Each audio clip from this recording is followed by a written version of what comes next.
Matric class सिन board और इसकी miscellaneous exercise number 13 को हम सॉल्व करेंगे, जिसका पहला क्वेश्चन है फिलिंग द ब्लैंक्स। इसका फर्स्ट पार्ट है कि a diameter of a circle perpendicular to a chord always dash the chord. यानी इसमें स्टेटमेंट लिखी जा रही है कि अगर एक डायमीटर एक सर्कल का ड्रॉ किया जाए, ठीक है, और एक कॉर्ड ड्रॉ की जाए और दोनों अगर आपस में परपेंडिकुलर हैं तो वो ऑलवेज डैश द कॉर्ड। जो डायमीटर है वो कॉर्ड को किस एंगल से, या अगर एंगल तो बताया गया है तो किस प्रॉपर्टी के तहत जो है वो कॉर्ड को इंटरसेक्ट करेगा। तो यहाँ पे याद रखें कि वो इसे बाइसेक्ट करेगा। बाइसेक्ट मीन्स के इसको दो बराबर हिस्सों में डिवाइड करेगा, ठीक है। तो यहाँ पे हम लिखेंगे बाइसेक्ट्स द कॉर्ड। यहाँ पे मैं डायग्राम भी ड्रॉ कर लेता हूँ इसकी। जी, जिसका ये सर्कल ड्रॉ किया मैंने, और फर्ज करें कि ये इसका सेंटर है। अब एक डायमीटर हम ड्रॉ कर लेते हैं। डायमीटर एक ऐसी कॉर्ड होती है जो सर्कल के सेंटर से पास होती है, ठीक है। ये भी एक क्या है, डायमीटर है।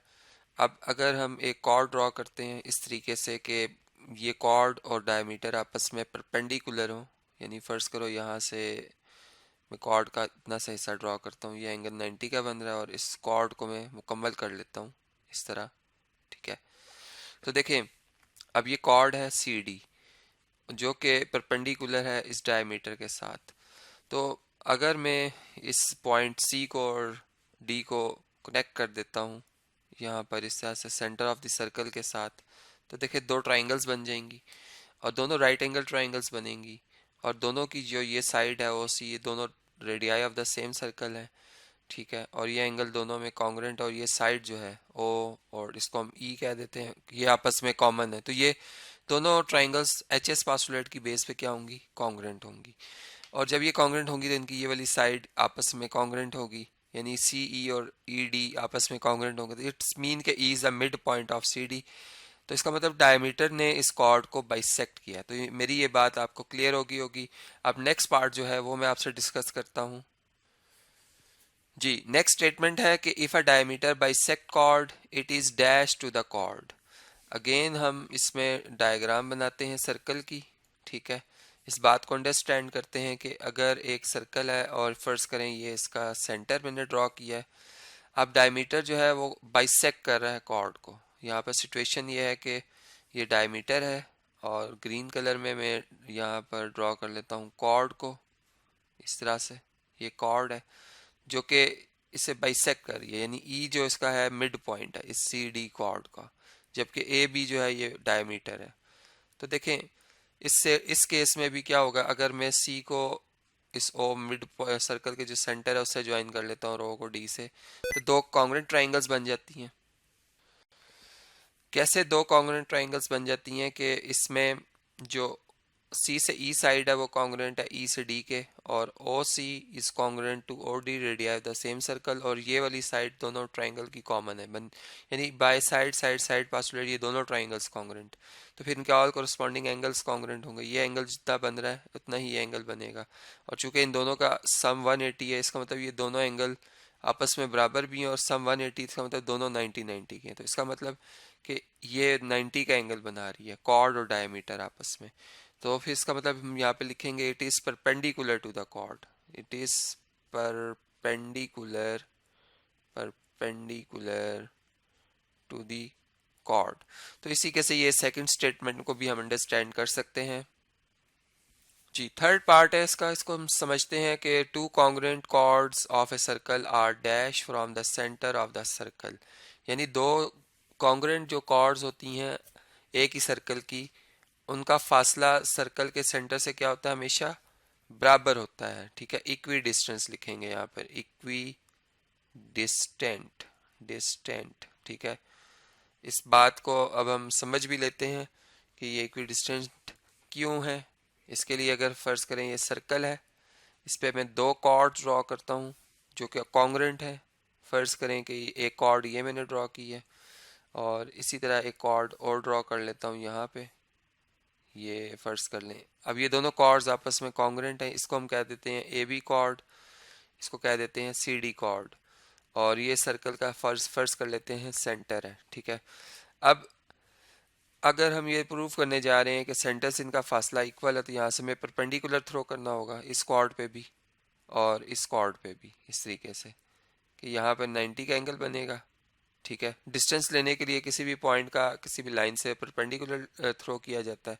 तो फर्स्ट कर लो ये ई पॉइंट है और ये डी पॉइंट है, बल्कि एफ पॉइंट है, इसको हम एफ पॉइंट कह देते हैं। देखें, अभी हमने इससे पहले एमसीक्यू में बात पढ़ी है कि अगर अगर एक जो लाइन सेगमेंट है, या अगर देखें तो ये डायमीटर ही बन रहा है, अगर मैं इसको एक्सटेंड करूं तो ये जो ओ से पास होती हुई आपको एक येलो कलर में लाइन सेगमेंट नजर आ रही है, डायमीटर का पार्ट है और ये परपेंडिकुलर है कॉर्ड के। तो ये ई और एफ दोनों जो हैं इन दोनों कॉर्ड्स के मिड पॉइंट्स हैं। अगर ये मिड पॉइंट्स हैं तो इनको ज्वाइन करने से इस तरीके से एक ट्राइंगल यहाँ बन जाती है और एक ट्राइंगल यहाँ बन जाती है। अब अगर हम इन दो ट्राइंगल्स में वन वन कोरोस्पोंडेंस लें तो हमें क्या नतीजा मिलता है कि ओ ए और ओ सी ये दोनों कॉन्ग्रेंट है। ठीक है, इसके बाद अब चूंकि ये दोनों कॉन्ग्रेंट कॉर्ड्स थी तो ए से एफ जितना डिस्टेंस है उतना ही ए से ई सी से ई है। ठीक है, जितना सी से ई डिस्टेंस होगा उतना ही ए से एफ होगा, क्योंकि कॉर्ड्स कॉन्ग्रेंट है, एफ और ई दोनों मिड पॉइंट है, तो इसका मतलब कि ये डिस्टेंस भी बराबर है।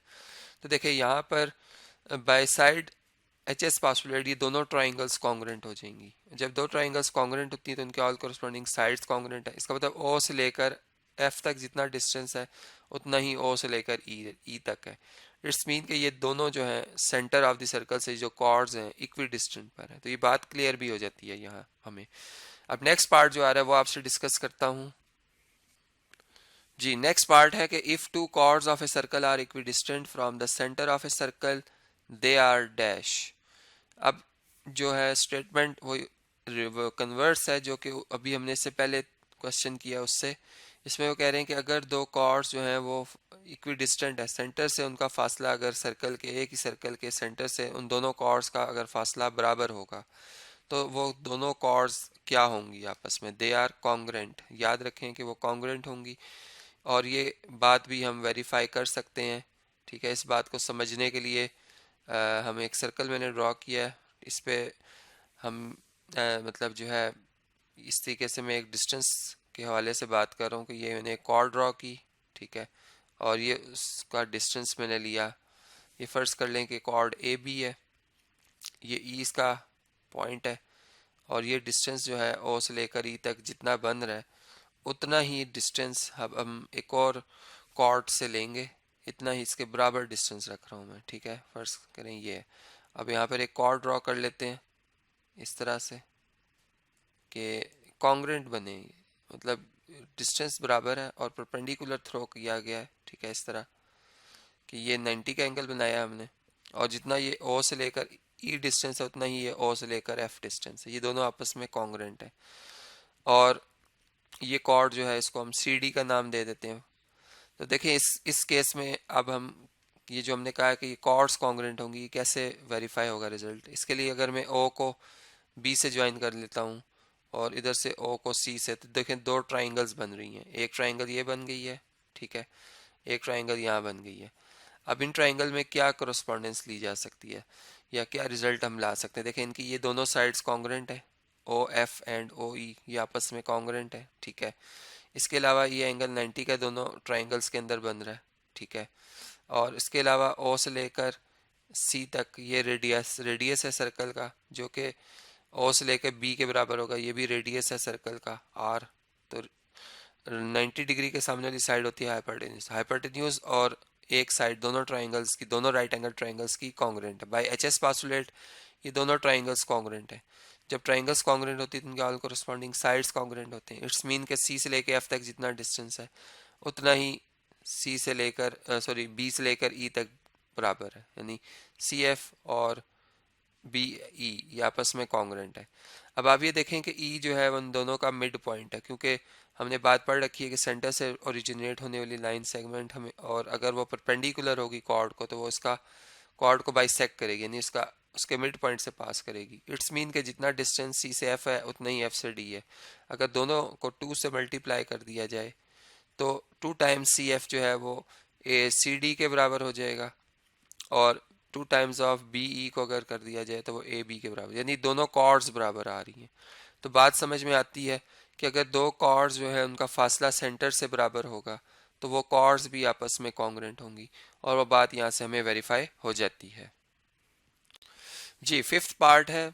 इसमें कहा यह जा रहा है कि the line which is at a distance equal to radius of a circle from its centre is dash to the circle. मतलब कि अगर एक लाइन जिसका फासला सर्कल के सेंटर से लेते हुए हम लें तो वो रेडियस ऑफ द सर्कल के बराबर आ जाए, तो वो लाइन सर्कल के लिए क्या होगी, क्या कहलाएगी? वो कहलाएगी टेंजेंट टू द सर्कल। वो कहलाएगी टेंजेंट टू द सर्कल। अब ये बात कैसे हम समझ सकते हैं, इसके लिए मैं डायग्राम ड्रॉ करता हूँ कि फर्ज करें ये सर्कल है और इसका रेडियस कहाँ से शुरू होगा होना स्टार्ट, और इसके सेंटर से, और इसका जो आखिरी पॉइंट होगा लास्ट वो होगा on the boundary of the circle. इसको हम पी पॉइंट कह रहे हैं। अब अगर मैं एक लाइन ड्रॉ करता हूँ जिसका फासला सेंटर से रेडियस ऑफ द सर्कल के बराबर रखते हुए मैं वो डिस्टेंस को फिक्स करते हुए एक लाइन ड्रॉ करता हूँ, तो वो लाइन इस पी पॉइंट से पास करेगी इस तरीके से, ठीक है। इस तरीके से लाइन ड्रॉ हो जाएगी और उसका अगर मैंने डिस्टेंस लेना हो सेंटर से तो मैं क्या करूँगा, परपेंडिकुलर थ्रो करूँगा इस लाइन से या इस पॉइंट से लाइन तक। परपेंडिकुलर जब मैं थ्रो करूँगा तो रेडियस ये कहलाएगा डिस्टेंस ओ से पी तक, और ये पी जो है लाइन का भी पॉइंट है। और हमें पता है कि किसी पॉइंट का जब लाइन से डिस्टेंस लिया जाता है तो परपेंडिकुलर थ्रो करके लिया जाता है। इसका मतलब ये 90 का एंगल बना रही है ओ पी लाइन सेगमेंट इस ए बी लाइन के साथ। तो हमें ये प्रॉपर्टी पता है कि रेडियस और टेंजेंट लाइन हमेशा परपेंडिकुलर होते हैं। तो ये जो लाइन है इसकी प्रॉपर्टी को अंडरस्टैंड करते हुए हम समझ रहे हैं कि ये टेंजेंट लाइन है, it is tangent to the circle, ठीक है। क्योंकि टेंजेंट ही ऐसी लाइन होती है जो सर्कल को एक पॉइंट पे मतलब पास करती हुई गुजरती है और उसके इंटीरियर से पास नहीं करती, और प्लस के रेडियस के साथ उसका जो एंगल बनता है वो at the point of tangency वो 90 डिग्री का बनता है। तो ये बात यहाँ से हमें कंफर्म हो जाती है। जी, नेक्स्ट पार्ट है part number 6। Through 3 non collinear points dash circle can pass. यानी 3 नॉन कोलिनियर पॉइंट से कितने सर्कल गुजर सकते हैं? तो याद रखें one and only one circle. यहाँ पर जो स्टेटमेंट आएगी ओनली वन, ठीक है, सर्कल कैन पास। इसकी क्या रीजनिंग है? इसके लिए भी अगेन हम अगर सर्कल की डायग्राम को ड्रॉ कर लें और इसको अंडरस्टैंड करें कि अगर 3 नॉन कोलिनियर पॉइंट्स हो, फर्ज करें एक पॉइंट यहाँ पर है, एक यहाँ पर है और एक यहाँ पर है, ठीक है। अब अगर मैं ये 3 नॉन कोलिनियर पॉइंट्स को आपस में कनेक्ट कर देता हूँ, इनको कनेक्ट कर देता हूँ, ए को बी से, बी को सी से और ए को सी से, तो एक ट्राइंगल बनती है। और ट्राइंगल की अगर मैं राइट बाई सेक्टर्स ड्रॉ करता हूँ, ठीक है, यानी ऐसी लाइंस जो कि इसके सेंटर से पास करें, ठीक है, ट्राइंगल की साइड के मिड पॉइंट से पास करें और 90 का एंगल बनाएं, तो इसे हम कहते हैं कि ये हम क्या ड्रॉ करें, राइट बाई सेक्टर्स, ठीक है। तो हम राइट बाई सेक्टर्स अगर ड्रॉ करें हर साइड का, ठीक है, फर्ज करें एक साइड का राइट बाई सेक्टर हमने ड्रॉ किया, इसी तरह अब ए बी साइड का राइट बाई सेक्टर हम ड्रॉ करते हैं इस तरीके से कि इसके साथ ये 90 का एंगल भी बनाए, ठीक है। तो काफ़ी कोशिश कर रहा हूँ मैं कि राइट बाई सेक्टर जो है वो राइट बाई सेक्टर नज़र भी आए, ठीक है। और इसी तरीके से इस साइड का भी राइट बाई सेक्टर अगर हम ड्रॉ करते हैं, ये फ़र्ज़ कर लो इस तरीके से, इस तरीके से, तो ये तमाम राइट बाई सेक्टर्स की प्रॉपर्टी है कि ये एक पॉइंट पे इंटरसेक्ट करते हैं और उस पॉइंट को हम सरकम सेंटर कहते हैं। क्या कहते हैं? सरकम सेंटर। अब ये जो सरकम सेंटर है जिसे ओ मैं कह रहा हूँ, इस पॉइंट का डिस्टेंस जितना ए से होगा उतना ही बी से होता है और उतना ही सी से होता है। यानी कि ये जो सर्कल आपको ड्रॉ हुआ हुआ नज़र आ रहा है, ठीक है, ये इस ट्राइंगल के इन तीनों वर्टिसेस से पास कर रहा है। इसको हम कहते हैं कि ये सरकम सर्कल है ऑफ ट्राइंगल, ठीक है, सरकम सर्कल ऑफ ट्राइंगल। तो देखें 3 पॉइंट्स जो नॉन कोलिनियर थे उनको मिलाने से ट्राइंगल बन गई, ठीक है। और उनको मिलाने के बाद जब ट्राइंगल बनी तो उनके राइट बाई सेक्टर एक ही पॉइंट पे इंटरसेक्ट करें। इसका मतलब कि एक ही सर्कल बनेगा। अगर 2 पॉइंट्स पे इंटरसेक्ट करे होते तो हम कहते जी 2 सर्कल बन रहे हैं, लेकिन यहाँ से कंफर्म हो रहा है कि 3 नॉन कोलिनियर पॉइंट से एक ही सर्कल पास कर सकता है, ठीक है, only one circle can pass.